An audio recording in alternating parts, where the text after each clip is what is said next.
and welcome back to the Life Has Purpose podcast. It is great to be back. I'm Ryan Bomberger. And I'm Bethany Bomberger. And we just got to celebrate Mother's Day. We got to celebrate you. Yeah, it was special. Oh, you're special. Well, you made me feel very special. I hold it very close to my heart, and I am extremely grateful that I have a family that loves me and shows their love for me, a husband that adores me, and kids that at least tell me that. You have 4 kiddos, although sometimes you do tell people that you have 5 children. Well, that is only when you're running around the house playing Last Hit at 9:30 at night when I'm trying to get somebody in bed. I'm just a kid at heart. I can't help it. I just can't help it. I know. Well, thank you for loving me too. Wow. But you know, motherhood is being attacked. Not just motherhood, but parenthood in general. It's being attacked on every level, from Hollywood, from public schools, the government. And of course, the attack is heaviest from our nation's leading abortion business, Planned Parenthood. You know, the abortion federation that doesn't mention mom or mother. Or dad or father, for that matter. Just throw the parents out the window, even though you're called Planned Parenthood, right? Yeah. So the latest annual report didn't even have any of those terms in it whatsoever, of course. Right. And then over the weekend, they send out this nauseating Mother's Day email to their followers. Happy Mother's Day to you. This one's for the mothers raising families and moving mountains, the ones who care for kids amid work meetings and pandemic fears, holding us down and lifting us up from safe 6-foot distance or from 6,000 miles away. This is for the moms on the front lines and the moms in social isolation who know just what to say or which joke to send when it feels like our world's turned upside down. Today and every day, we're here with you. I feel like adding, except for the times that we're not with you, which is most of the time. It's ridiculous. I mean, you want to talk about things that are upside down. How about a $2 billion business, abortion business, that has killed millions of children and ended millions of women's motherhood, to be celebrating a holiday that only those who are born can actually celebrate? It's just tragic. I mean, they even know this. They just send this mess out because they know that it invokes a reaction.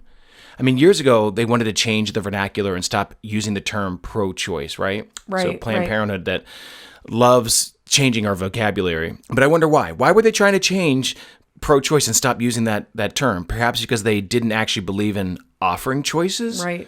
Only one so-called choice, which brings in over $250 million in revenue every year to the nation's taxpayer-funded abortion federation. They didn't always commit abortions. Right, which people don't really know that. Right. But that's interesting.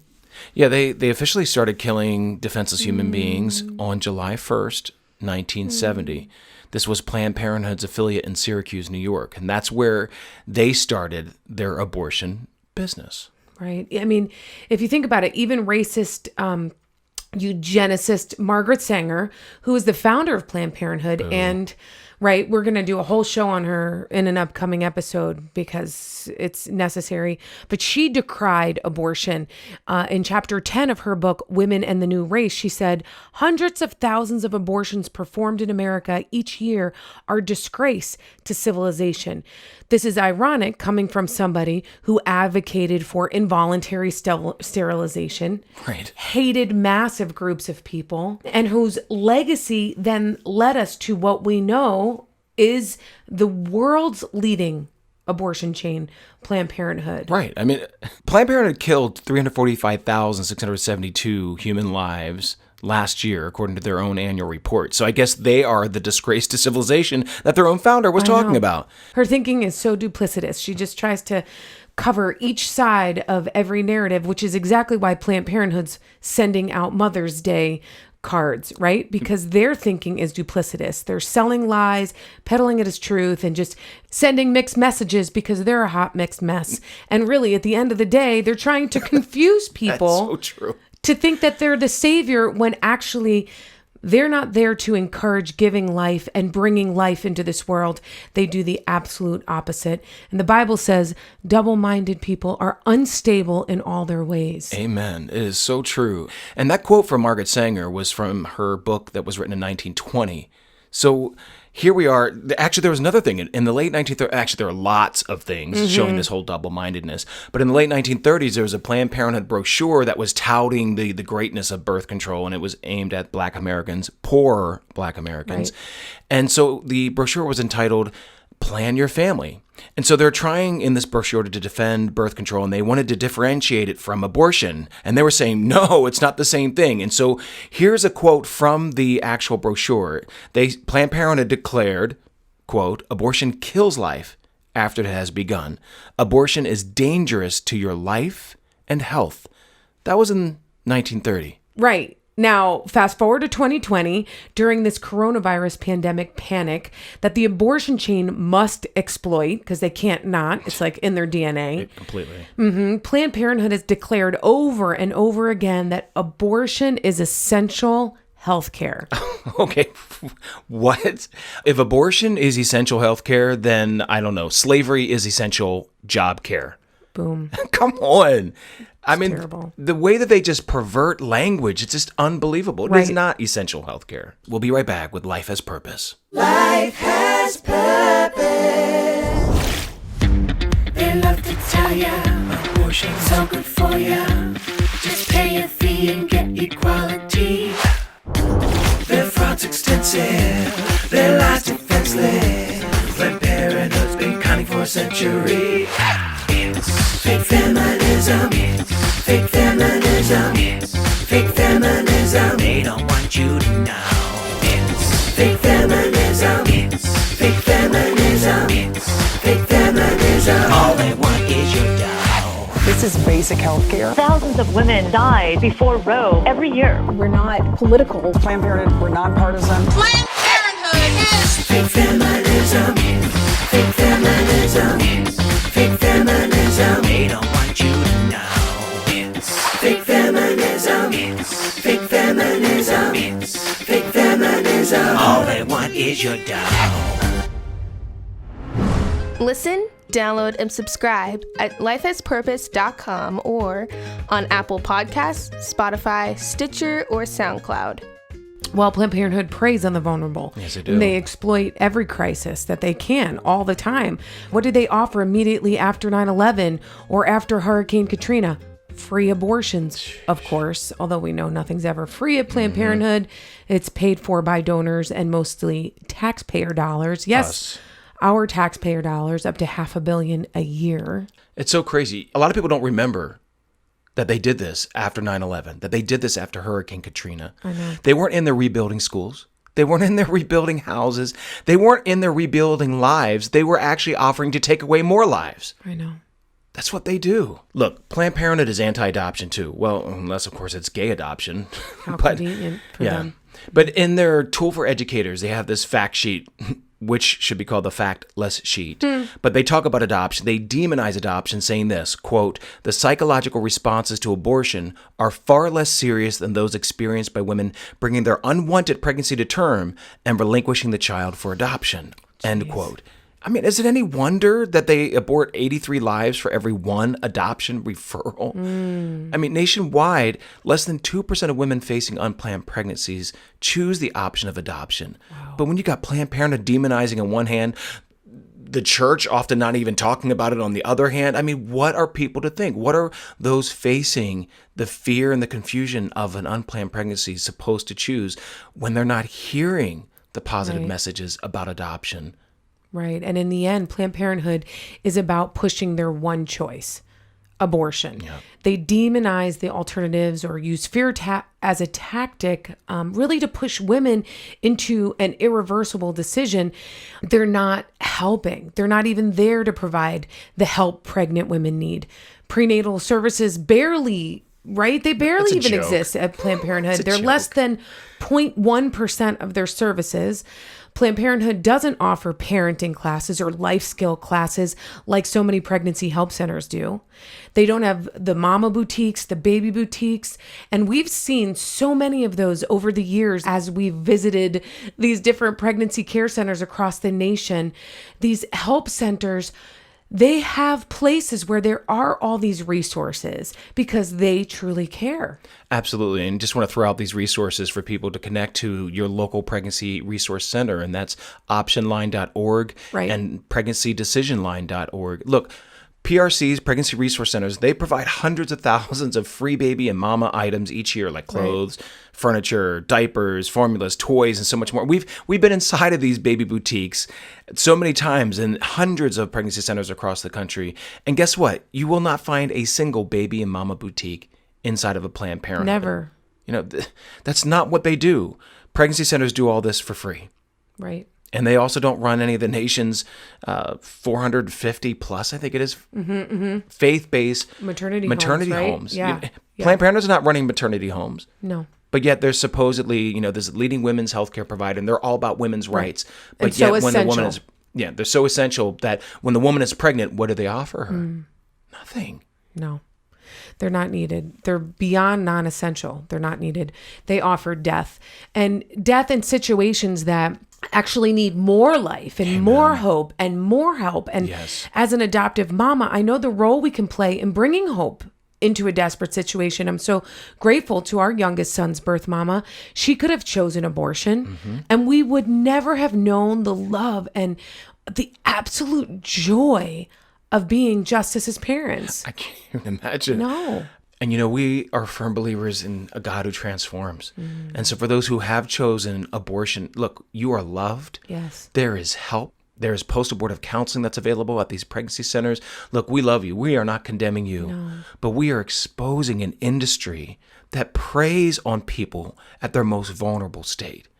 I try to imagine my son's birth mom just having the what if questions. What Right. if, what if I hadn't chosen abortion? What if he were alive? What would he be like? What if I had gotten help? No one has to ask those questions. Right. And we cherish birth moms, and we don't say that lightly. We cherish birth parents. They're often the forgotten part in the adoption triad. And it's why we started our Sally's Lambs outreach to birth moms who have chosen to place their children for adoption. And you could visit us at sallyslambs.org, but we can't do what so many other people are doing. I love Abiding Love Adoptions because their heart is for the birth mom. There are birth mom caseworkers across the nation that are working hard to create powerful support groups to walk birth mamas and the dads through the very difficult decision, but the very courageous decision of choosing to place their children for adoption. And I know that we can't do all of the things that we wish we could because of our bandwidth, because of our ability to really meet all the needs at the level that they need to be met. But we can do what we can do. And what we've been able to do through Sally's Lambs is run maternity clothing drives and collect gently used maternity clothes and send that out to maternity homes across the nation. We've been able to do something. It's one of my favorite parts of my entire year and our ministry is to create beautiful gift baskets for birth mamas. And I'm talking about those that might be teenagers and love to get their nails done and love zebra print. And sometimes those that might be a little bit older than that, maybe have a few children. And so we ask the birth mom caseworkers, hey, give us a little profile, little information about these mamas that we may never meet. And we create a basket that I like to say is as unique as they are.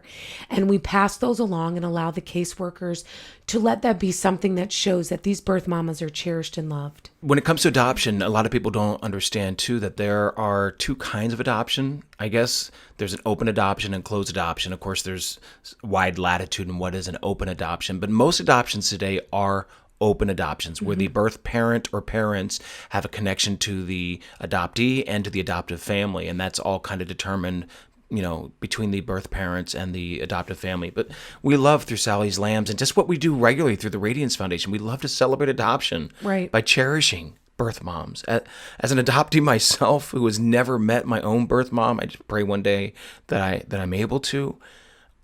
I know how adoption is a lifelong journey. It's not easy. No. I mean, most of life isn't. I just love when people always talk about adoption. Adoption's so hard. You don't know what the child's going to go through. I'm sorry. Do you know what your biological child is going to go through? Life is hard. It is. And a lot of times life is hard. We can do hard things. Absolutely. We can do hard things. But we never want birth moms or birth dads, for that matter, to be forgotten. By the way, Bethany will be one of the speakers at an upcoming adoption conference called Adoption Speaks. Mm-hmm. It's in November, on November 7th. It's led by our friend Callie Jett, who is a birth mom herself, who founded a really awesome organization focused on birth moms. It's called talkaboutadoption.org. That's talkaboutadoption.org. I love it. I love it. The whole event will be so powerful. I can't wait. Adoption Speaks, it's called, and the website is simply adoptionspeaks.org to register for the event. And I absolutely love the tagline. It says, "It's time for adoption to have a voice." I like that. I like that too. And that's our heart here at the Radiance Foundation, that we would be a voice that speaks out about the positive, courageous parenting decision. I didn't say easy and perfect, but I said the positive, courageous parenting decision of placing your children for adoption. And today we're giving a voice to a birth mama who is very special to us. She has been my friend for a number of years. She is a friend of the Radiance Foundation, and she has volunteered at many of our events, has been a spokesperson for the Radiance Foundation, is now our board member, and really is a loyal friend and a loyal person, and someone that I'm just so excited to have on our podcast today. Kristen DePola. Yes. Now, we have this short clip, it's a powerful clip, of Kristen speaking at the 2019 Students for Life conference at our Adoption is a Loving Option workshop. It was packed out. I mean, it literally was packed wall to wall. Even the aisles were packed with people. It was great. It was awesome. Mm-hmm. But this video clip, it really reinforces Psalm 46:1. God is our refuge and strength, always ready to help in times of trouble. You know, every time I see this video clip, you're going to hear the audio, but there's a video clip on our website at radiance.life/birthmom. Every time I watch it, it moves me.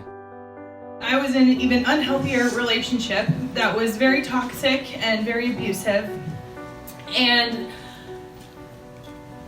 I remember finding out that I was pregnant and having a moment where the birth father was abusing me. And I remember thinking, God, I can't do this. I can't have a child in this environment. And within days, the Lord miraculously rescued me out of the situation.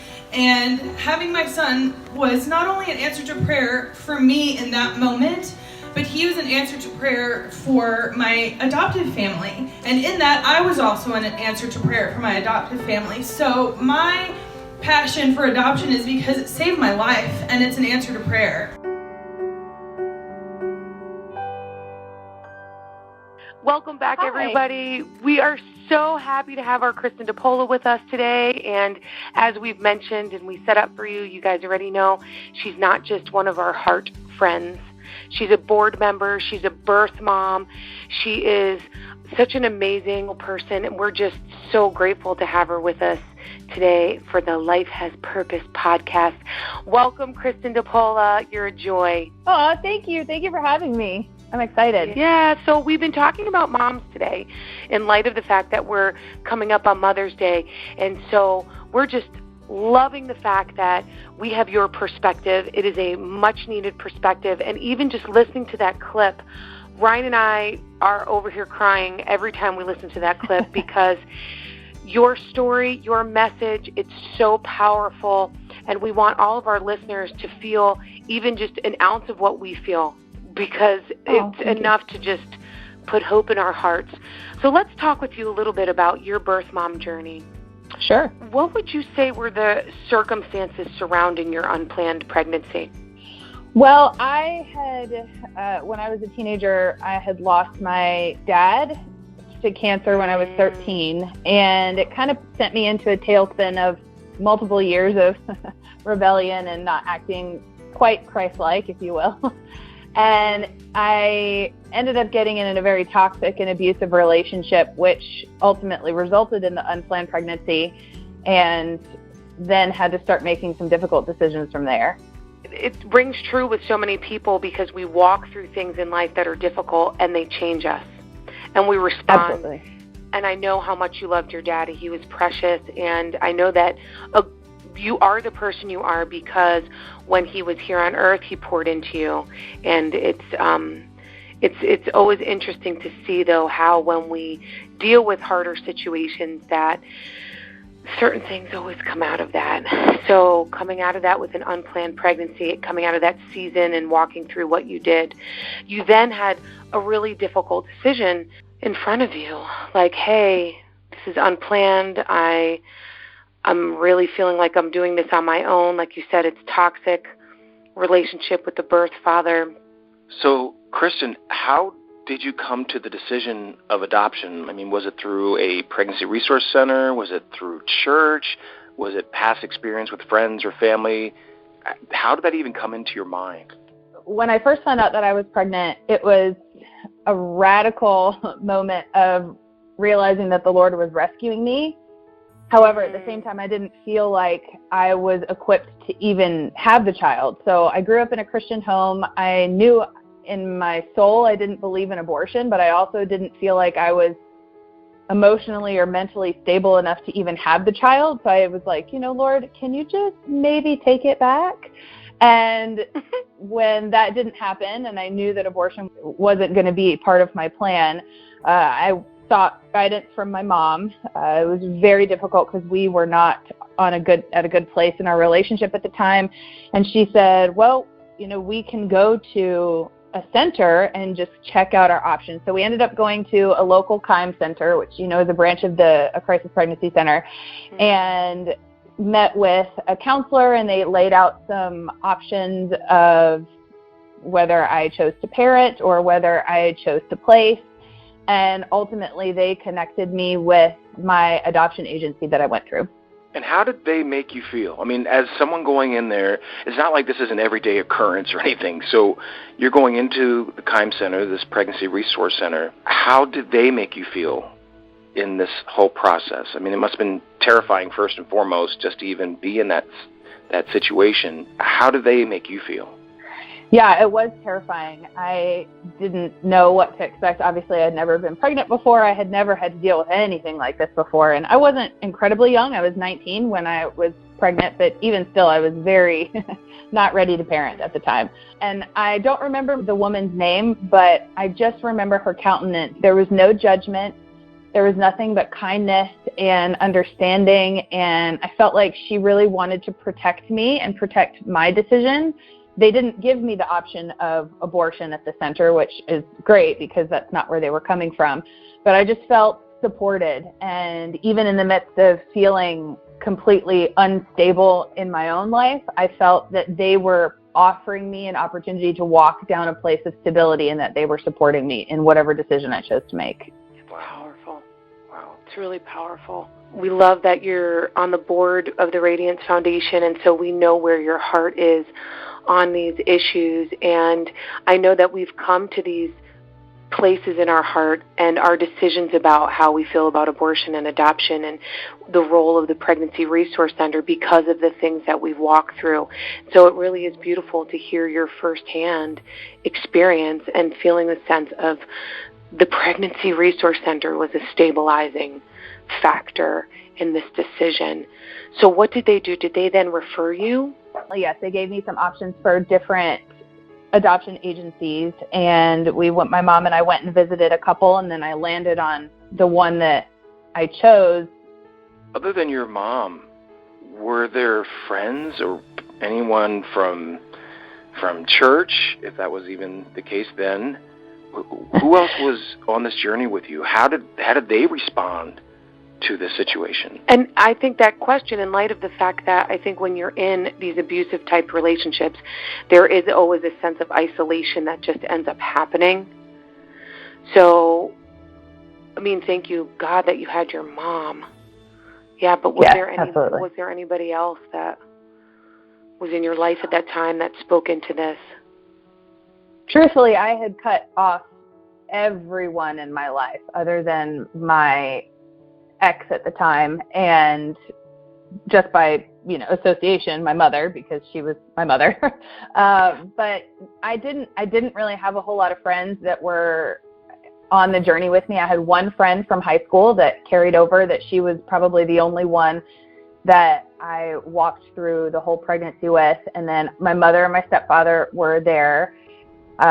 And my mother, during the season that I was with this man and in this toxic relationship, I was, what the church folk will call the prodigal child. And so there was a team of extended family and my mom's close friends and mothers and fathers in the church that had been interceding for me for multiple years while I was in this relationship and in this rebellion.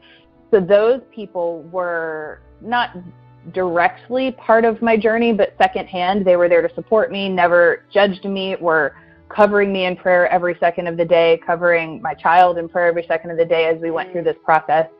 So really, my mom was the one that I leaned on the most. Beyond that, it was her arsenal of friends that were our prayer warriors that covered us during the process. So good. Kristen, the adoption process is such a strange and foreign thing to so many people. How did you, as the birth mom, how did you even get to choose the family that would adopt your child? So my son is biracial. So when I went into the adoption agency and met with the counselor at the beginning, she mentioned that there was criteria, which I was completely unaware of anything, but she said that there was criteria in place specifically for certain families who were approved for a different racial child, not just matching up races, if you will. So there were only 2 families that had already had fully complete and approved home studies that were available for me to review their, it was kind of like a photo album with letters in the back for the birth mom. Right. Yeah, their profile. Mm-hmm. So there was only 2 families, and one in particular had a sort of remember us card in the back of the photo album. And so I remember taking that with me and just thinking, okay, whatever. I don't know these people from Adam, but I'll just take this card since I was here. Completely unrelated scenario. My vehicle had an issue and had to get fixed, and I got a referral from a referral and my stepdad's friend and went to this auto shop, and the receptionist there at the time, she was mid 30s or 40s, and my mom and I walk in, and she's like, "Oh, aren't you the cutest little pregnant thing? Aren't you excited to be a grandma?" And my mom said, "Well, actually, that's not where we're going with this. We're in the process of looking for an adoptive family." And she's like, "Oh my gosh, I have really good friends that are looking to adopt." And wouldn't you know, she pulls out the same card of the same people. And I almost lost my mind. I was like, "Oh, this is weird." Poor God. So it was so God. And so I was like, well, and so I called my adoption counselor at the time, and I said, "Cheryl, I had something weird happen." And so, confirmation. Yeah.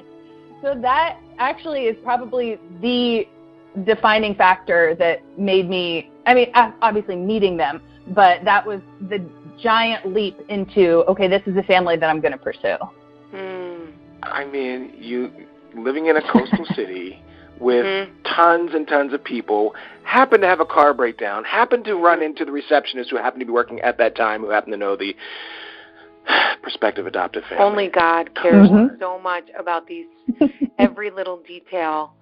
It's precious. Life has purpose. Hi, I'm Leah Bomberger, and you're listening to Life Has Purpose with my mom and dad. Life is never picture perfect.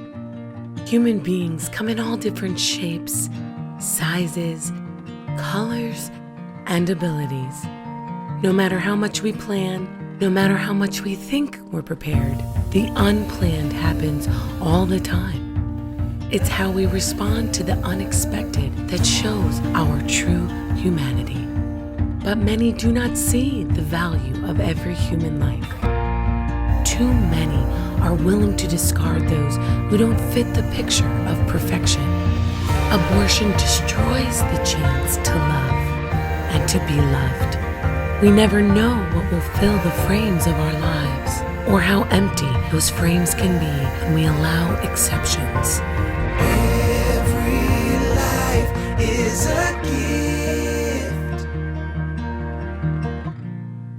You are listening to the Life is Purpose podcast with Ryan and Bethany Bomberger. And we're coming back to a very special interview with a very special person, Kristen DePola. She's a birth mother who turned the unplanned into a loving plan. How was the journey transitioning? You gave birth, and it was time then to really physically your body is responding to having given birth, and now it's time to the adoption becomes tangible. It's time to place this child with other parents to raise. How do you remember that? For my particular situation, I remember, so my adoptive mom, she tried for 9.5 years to have children and never could. She miscarried several times. They tried to foster adopt, and things fell through, and the birth mothers came back in those situations. So once I chose them in February and ended up giving birth in June. But I made the decision that when I chose them, I wanted my adoptive mom to feel as much as possible like this was also her pregnancy if she had to experience it. So I gave her the ultrasound pictures, and she came to a doctor appointment with me because I wanted her to be as bonded as possible, because I felt like that was honoring to her as soon to be his mother. After transitioning physically, after giving birth, they were in the hospital with me. I gave birth in the evening, and they were there the whole next day with us, the whole time, seeing him and spending time with him and spending time with me. And again, in my particular situation, it was very toxic with the birth father. So we had some safety issues arise at the hospital. So I knew, my immediate instinct was, I have to get this kid out of this place. He has to get away from me. He has to go and be with them. And so they, for me, were a symbol of protection right from the beginning, because they were the first ones I thought of. I was like, they just have to take him. He needs to get out of here. And along the journey, physically, it was difficult because what I didn't know, because I had never experienced a pregnancy before, was how your body responds to things. So that in and of itself, biologically, was quite a transition, as well as emotionally. But my mother was incredible, beside me the whole time. And for the very first month, the adoptive family was very intentional about checking in on me. That was great. They contacted me regularly just to make sure that I was okay. And even up to the point where we went to court to sign off the papers, there were constant reminders of what my life could have been with my ex versus what the Lord was offering with the adoption. It was confirmation after confirmation that the adoption was the right choice for my son. Wow. I don't know, this testimony is so powerful. I'm so choked up over here. Just such a journey. When we talk about being birth mom strong, you exemplify that. And it's not like birth moms are looking for some sort of reward or recognition. It's not that at all. But for people to understand, in the adoption triad, the birth mom is so often forgotten. There are two types of adoption people aren't really aware of. There's a closed adoption, where there is no connection between the birth mom and the parents. And then there's an open adoption. And then that open adoption is open to all kinds of interpretation. It's usually determined between the adoptive family and the birth mom. So which type of adoption was yours? That is a loaded question. So legally, it is an open adoption. However, in practicality, it has seemingly been a closed adoption. It was open, and we were going to decide at some point in the future what contact looked like. So we kind of left it open-ended. And again, for like the first 8 or 9 months, they checked in on me. They sent me cards. They sent me pictures. I wouldn't really reach out to them because I didn't know what I wanted. And eventually I came to the place, I never wanted them to feel like this was a decision that was ever in jeopardy. So I made sure that the first year was done, the papers were signed. And about 1.5 years later, I reached out. Come to find out, my adoptive mom also ended up getting pregnant. So they also have a biological son, and the boys are less than 9 months apart. So they essentially have twins, but not really twins. So, she was really afraid to tell me because she thought that it would change my decision. But I said, what a gift if you're going to have an adoptive child. Right. What a gift from the Lord to be able to have the transition, and it's a fulfillment of your heart. And, so I reached out to them after 1.5 years of placing and said, hey, I would love for us to get together. I don't know what I want or how I'm going to feel. I'd love for us to get together. I'd like to meet both boys because now they have a child and see what that looks like. And it was about 2 months until I got a response. I sent them a letter. And so it was 2 months until I got a response. And they ultimately came back and said that they appreciated my perspective, but they did not think that it would be wise to move forward to have any kind of contact, at least in that regard. So wow, the door was basically closed, and it was a little shocking to me because that's not what we initially agreed to, and it was a little shocking even to my adoption counselor because she's like, that's not what I saw going forward at all. And I can truthfully say that at the time, I mean, I couldn't argue because I couldn't argue. They were his parents. And now looking back, it's almost 16 years later, I look back and I say that this is probably the only thing in my entire life that I have fully surrendered 100% to the Lord. I will never question that they were the right parents for him because I know that they were. I'll never question that God brought them into my son's life because I know that he did. And ultimately, in the hierarchy of being a parent, in my mind, my son is God's first, theirs second, and mine third. And that's the way it has to be. So if I had to let them make that decision, that's theirs to make. So long story short, technically, I guess it's closed. How tremendous that in all of this, you have found peace. And whether we choose to parent or choose to place, ultimately, for me, that's such an indicator of obedience and surrender, and how precious that, like you're saying, 16 years later, you can say that even with the things that have come up, that you've found peace. And yes.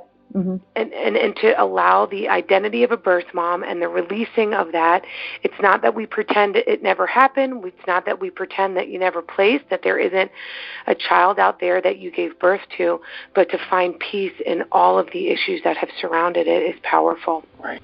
Some people accuse even me or the Radiance Foundation of making adoption seem like it's just a journey of beauty and it's all roses and rainbows. And I'm like, no, it's a lifelong journey.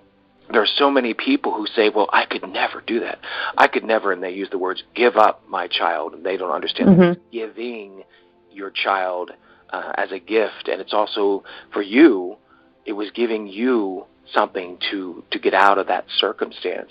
But what would you say to people who are like, I could never do that? They would literally rather choose abortion than choose adoption. And even though there is anguish and there is pain, but there is also the joy in knowing for you made that right decision. What do you say to people who are like, I could never do that. I'd rather choose an abortion?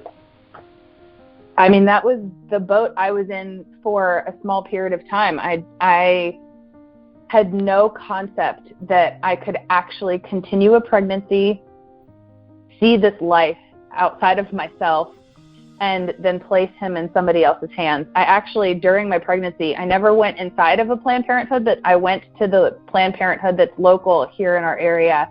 And I remember sitting in the parking lot across the street, and I just was staring at the doors. And I was like, God, I was far from the Lord at the time, but I also grew up in church, so I was also close. So I was just like, I was praying and trying to come back to the Lord. And I said, God, I don't know how to do this. And I just, even from across the street parking lot, I felt the darkness on the exterior of the world staring at those doors, but I felt the light on the inside of myself because truthfully, getting pregnant is what saved my life. And if I'm worth saving, why isn't the child inside of me worth saving?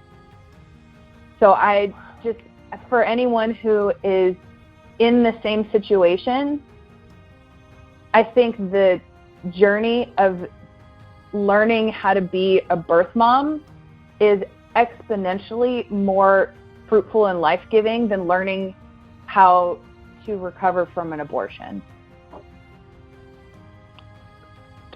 Don't mind us over here crying. Don't mind.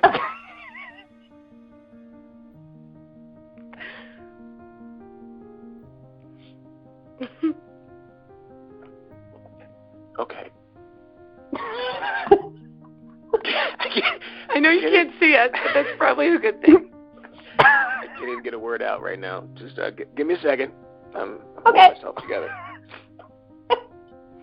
That is so powerful. That is what truly reveals the difference between sacrifice and self-sacrifice. The way that you were able to look at your situation and the fact that you were worth saving and redeeming. And what we think is an impossibility is that very thing that helps bring about our transformation. I love it. I love the tangible proof that God makes triumph rise from tragedy all the time. Absolutely, yeah. Kristen, you're a joy, and you have definitely brought hope into so many lives. And now it's actually an honor to share the hope that you pour into our lives and into the Radiance Foundation, to share that with everybody who's listening. We know that is part of your journey. It's a chapter in your life. There are so many other chapters and so many other things that define you as a person, as a human, as a friend. Yet this is just a chapter that not only redefined a lot of the things in your life, but is just being used to help others redefine themselves so that they understand better how God created them and what God placed in them. And so thank you so much for being with us. It really was a joy. And listeners, I just encourage you to take this moment and to pray for birth moms across the nation. And as pro-lifers, it's part of what we've been called to do. And to stand, listen, if we're going to be whistleblowers about abortion and call for the end of abortion, make it unthinkable in our lifetime, then we need to expand our hearts to understand that adoption is a courageous option, and that every battle for those souls of the babies in the womb are warfare. And so praying for birth moms is just another way that we can help support life. Kristen, thank you so much. We love you, girl. Thank you. I love you guys. Love you. Life has purpose. Hi, I'm Akai, and this is the Life Has Purpose podcast with Ryan and Bethany Bomberger, who are my parents. Every week, Ryan's articles appear on various news outlets.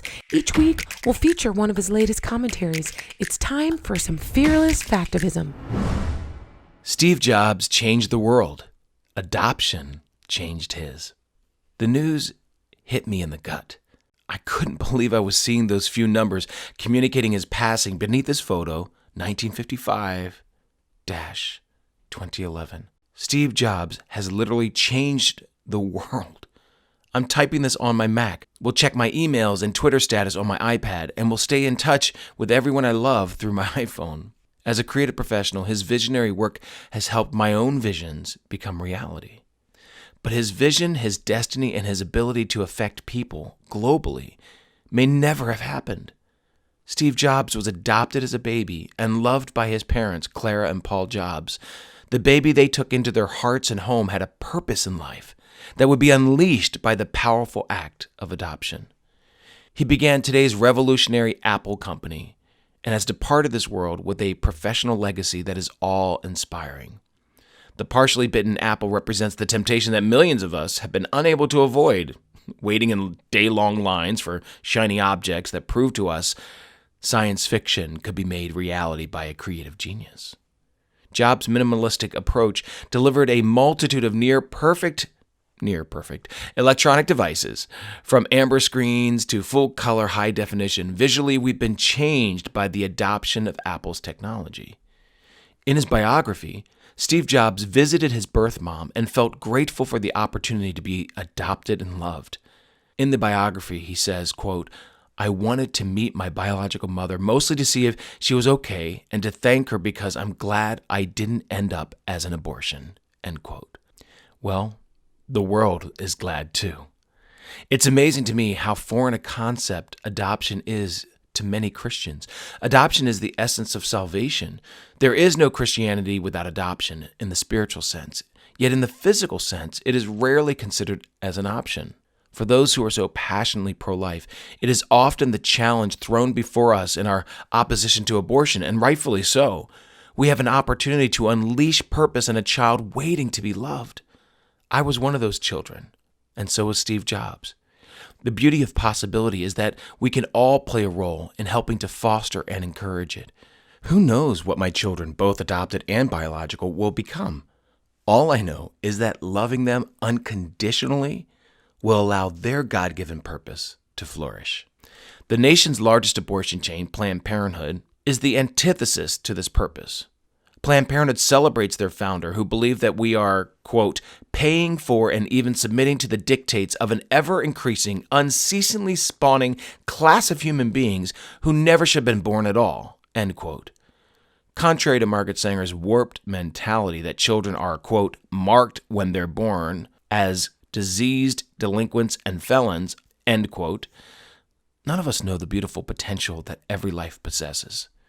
We celebrate human triumph over the seemingly insurmountable all the time. There are so many well-known adopted individuals who have impacted many of our lives in one way or another. Charles Dickens, George Washington Carver, Nat King Cole, Babe Ruth, Dave Thomas, Bo Diddley, Dan O'Brien, Faith Hill, and these are just to name a few. Steve Jobs is among this list of beautiful possibilities. But these individuals don't have worth because of their perceived success. Every human life has equal and irrevocable worth simply because he or she exists. Jobs' life proves that adoption is a loving act that transforms not only the life of the child, but the entire family. Sometimes it even changes the world. I'm Ryan Baumberger, and you're listening to the Life Has Purpose podcast. You can find this commentary at radiance.life/Steve Jobs, or read many more op-eds at radiance.life/news. Less activism, more activism! I love transformation. Me too. Psalm 18:6 says, "But in my distress, I cried out to the Lord. Yes, I prayed out to my God for help. He heard me from his sanctuary. My cry to him reached his ears." No matter what the issue or struggle you're facing, you can be stronger than your circumstances. You can cry out to God, and guess what? He's going to hear you because he inclines his ear to you. Look, Bethany and I aren't just saying these verses as if they are separate from us. We've lived through these verses. We've been transformed. I'm just a firm believer in Philippians 4:13. I can do all things through Christ who strengthens me. I mean, we know these words as deep personal truth. We've been transformed by the strength and hope that only Christ brings. And we continue to be transformed by these words. God loves to do that. Thank you so much for listening to the Life Has Purpose podcast. We love that you've joined us. This podcast is made possible through your tax-deductible support of the Radiance Foundation at www.radiance.life. Whatever may come your way, no matter what people say, your life has purpose. Sometimes it's hard to see that you have a destiny. Your life has purpose. Hey, we'd love to know what you think of the podcast. Go to lifehaspurpose.com and give us your feedback. You can also listen and download our show on Apple Podcasts, Spotify, Stitcher, Google Play, or SoundCloud. Remember, whatever may come your way, And no matter what people say, your life has purpose.